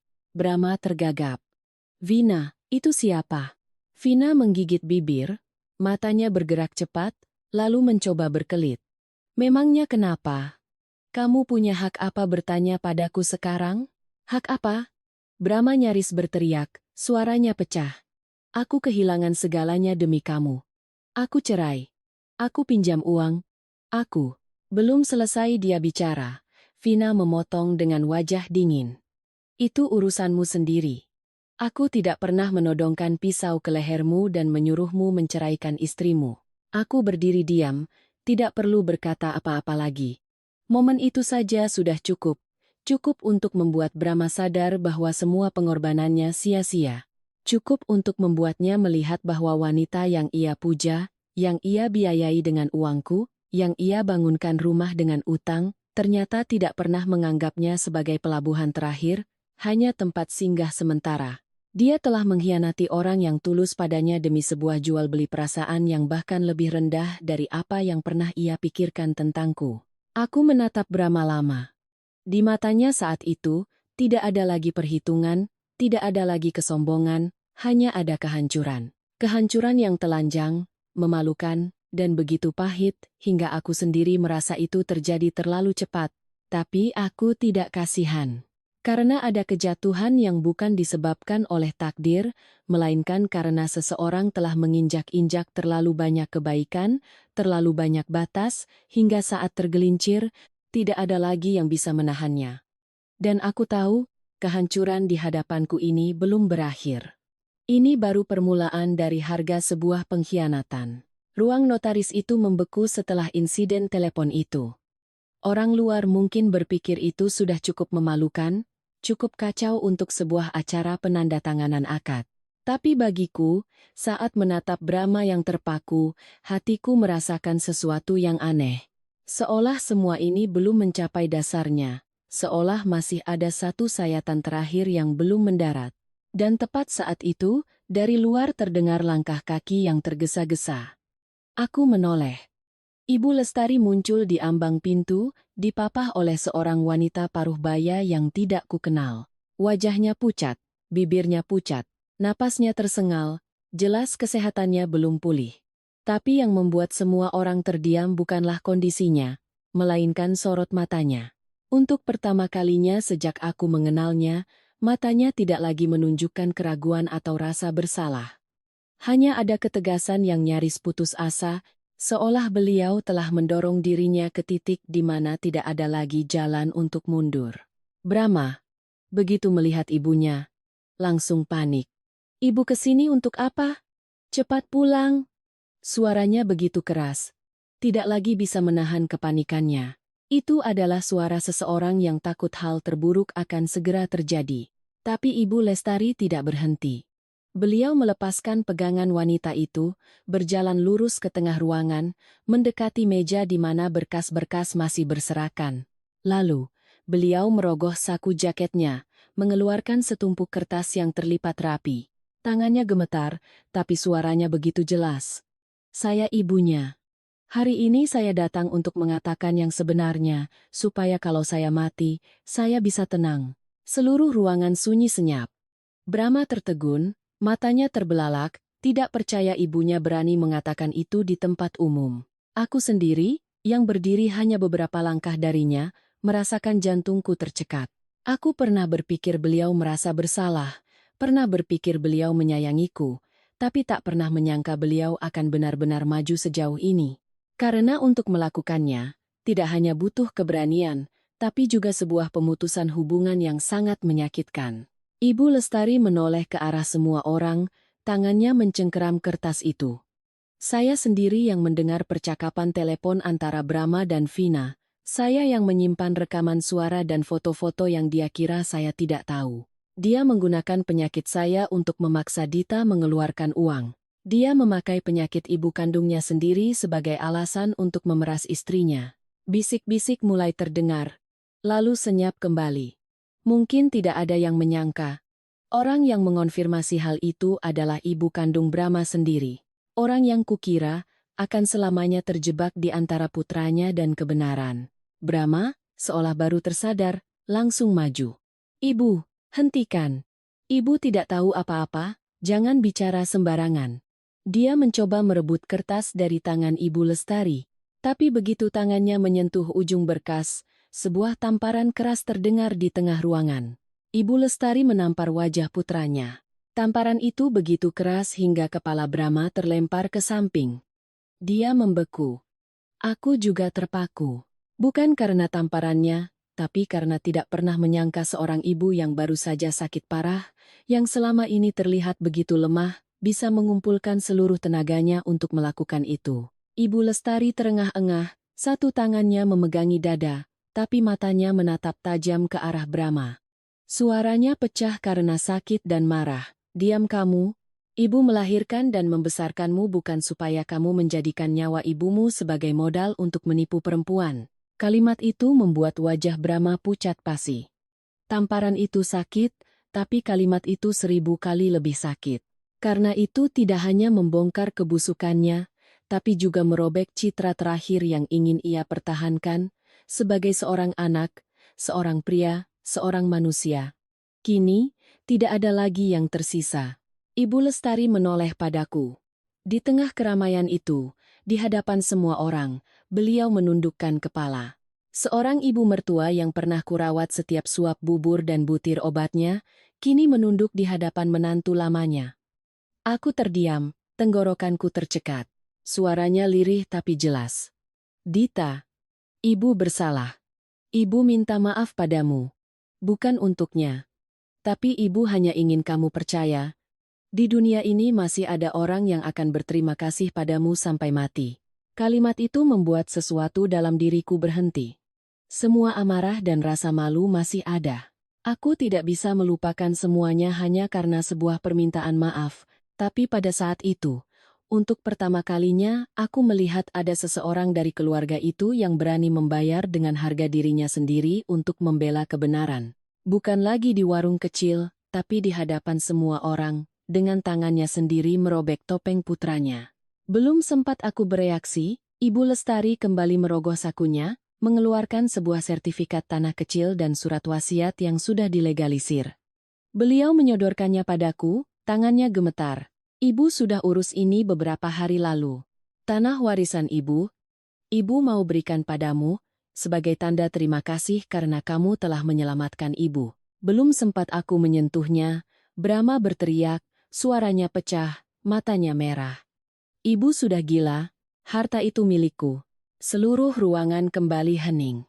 Mendengar kalimat itu, tulangku terasa ngilu. Sampai detik ini, di hadapan semua orang, hal pertama yang dipikirkan Brahma bukanlah ibunya yang sakit-sakitan datang ke sini, bukan kebenaran yang baru saja terungkap, melainkan sebidang tanah warisan. Ibu Lestari menatap putranya lama, lalu tersenyum, senyum yang getir dan menyakitkan, air matanya mengalir deras.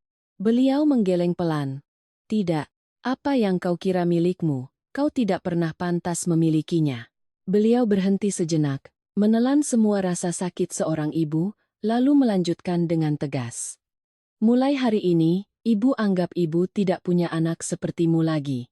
Aku melihat dengan sangat jelas momen itu. Bukan saat Vina berbalik, bukan saat penagih utang datang, tapi saat ini, ketika ibu kandungnya sendiri mengucapkan kalimat itu di tempat umum, aku baru tahu bahwa pilar terakhir Brahma telah benar-benar runtuh, dan sejak saat itu, aku mengerti, ada kejatuhan yang tidak dimulai dari kehilangan uang atau cinta. Kejatuhan itu dimulai saat orang yang melahirkanmu pun tidak lagi sudi mengakuimu. Setelah pagi di kantor notaris itu, kukira Brahma, sehancur apapun, akan mencoba menjaga sisa-sisa harga dirinya. Pria sepertinya, yang selama bertahun-tahun hidup dengan topeng kebaikan, pasti akan bersembunyi atau menunggu badai berlalu. Tapi aku salah. Ada orang-orang yang ketika terpojok tidak lagi mengenal rasa malu. Mereka hanya tahu cara berpegangan pada apapun yang bisa menyelamatkan mereka, bahkan jika itu adalah orang yang baru saja mereka injak-injak. Keesokan paginya, aku kembali bekerja setelah beberapa hari cuti. Aku tidak memberitahu siapapun tentang masalah pribadiku. Aku ingin semuanya di kantor tetap berjalan seperti biasa. Aku melangkah masuk ke gedung tepat waktu, siap untuk hari yang panjang. Tapi dari kejauhan, aku sudah melihat ada yang tidak beres. Tepat di depan gerbang kantor, sesosok pria berdiri sendirian. Kemejanya kusut, kepalanya menunduk. Para resepsionis di dalam lobi menatapnya dengan canggung. Satpam mondar-mandir, ingin mengusirnya tapi tidak tahu bagaimana. Belum kulihat wajahnya, tapi hatiku sudah dingin. Saat dia mengangkat kepala, aku tidak ragu lagi. Itu Brahma. Belum sampai sehari, dia tidak lagi terlihat seperti pria yang dengan dingin menyodorkan surat cerai di hadapanku. Matanya cekung, rambutnya acak-acakan, kantung matanya menghitam. Begitu melihatku, dia langsung berlari ke arahku. Belum sempat aku bereaksi, dia sudah berlutut di depan gerbang kantor. Dia bersujud di atas lantai yang dingin. Orang-orang mulai berbisik. Beberapa rekan kerjaku yang baru datang berhenti. Resepsionis termuda ternganga. Satpam buru-buru mendekat untuk menariknya, tapi Brahma menepis. Dia mengangkat wajah menatapku. Matanya merah, suaranya serak. Dita, aku salah. Aku dibujuk olehnya, aku terdesak makanya aku nekat. Tolong aku kali ini, aku akan melakukan apa saja. Mendengar kalimat itu, aku berdiri diam. Tidak marah, tidak puas, hanya perasaan dingin sampai ke tulang. Pria ini, saat posisinya di atas, dia menggunakan ibunya untuk memeras uangku, menggunakan surat cerai untuk mengusirku, menggunakan kesabaranku untuk berasumsi aku akan menelan semuanya. Sekarang saat dia terjepit, dia berlutut di depan kantorku, di hadapan semua orang, berharap aku akan menolongnya seolah tidak pernah terjadi apa-apa. Melihatku diam, Brahma semakin panik. Dia maju, meraih pergelangan tanganku. Tangannya panas dan gemetar. Dita, aku tahu aku brengsek, aku tidak pantas dimaafkan. Tapi tolong aku kali ini. Asal kamu bantu aku, setelah ini aku akan melakukan apapun. Kamu mau aku bayar berapapun, aku akan bayar. Kamu mau aku berlutut berapa lama pun, aku akan berlutut. Perlahan, aku melepaskan tangannya. Aku menatap pria yang pernah menjadi suamiku itu dengan pandangan yang kutahu, di dalamnya tidak ada lagi apa-apa. Tidak ada lagi cinta, kasihan, bahkan tidak ada lagi dendam seperti di awal. Hanya ada keterasingan. Aku berkata perlahan, cukup untuk didengarnya, dan didengar orang-orang di sekitarnya. Waktu ibumu di meja operasi, yang terdesak itu aku. Waktu kau sodorkan surat cerai, yang terdesak itu aku.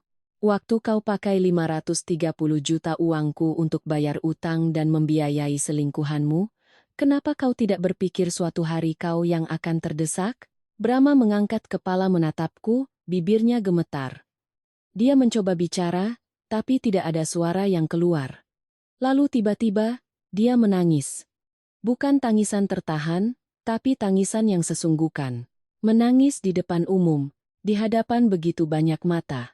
Tapi aku tahu, itu bukan air mata penyesalan yang tulus. Jika dia benar-benar menyesal, dia tidak akan menunggu sampai kehilangan segalanya baru kembali.